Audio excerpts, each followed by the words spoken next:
Hello, friends, and welcome once again to Read Through the Bible with your friend Jim. We're going to start today in Genesis chapter 2, verse 4. This is the history of the heavens and the earth when they were created, in the day that the Lord God made the earth and the heavens, before any plant of the field was in the earth, and before any herb of the field had grown. For the Lord God had not caused it to rain on the earth, and there was no man to till the ground. But a mist went up from the earth and watered the whole face of the ground. And the Lord God formed man of the dust of the ground and breathed life and breathed into his nostrils the breath of life, and man became a living being. The Lord God planted a garden eastward in Eden, and there he put the man whom he had formed. And out of the ground the Lord God made every tree grow that is pleasant to the sight and good for food. The tree of life was also in the midst of the garden, and the tree of the knowledge of good and evil. Now a river went out of Eden to water the garden, and from there it parted and became four riverheads. The name of the first is Pishon.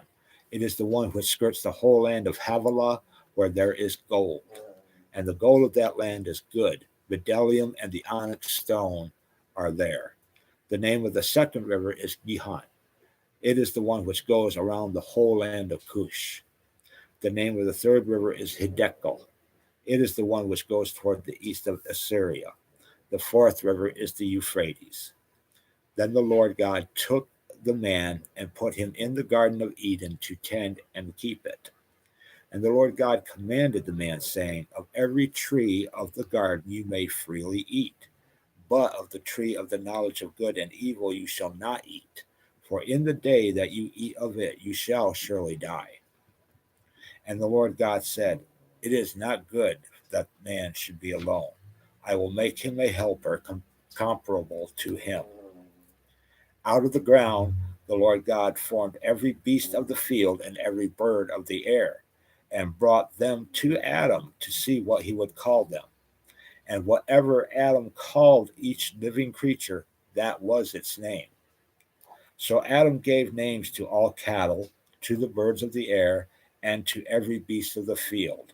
But for Adam there was not found a helper comparable to him. And the Lord God caused a deep sleep to fall on Adam, and he slept. And he took one of his ribs and closed up the flesh in its place. Then the rib which the Lord God had taken from the man he made into a woman, and he brought her to the man. And Adam said, This is now bone of my bones and flesh of my flesh. She shall be called woman, because she was taken out of man. Therefore a man shall leave his father and mother and be joined to his wife, and they shall become one flesh.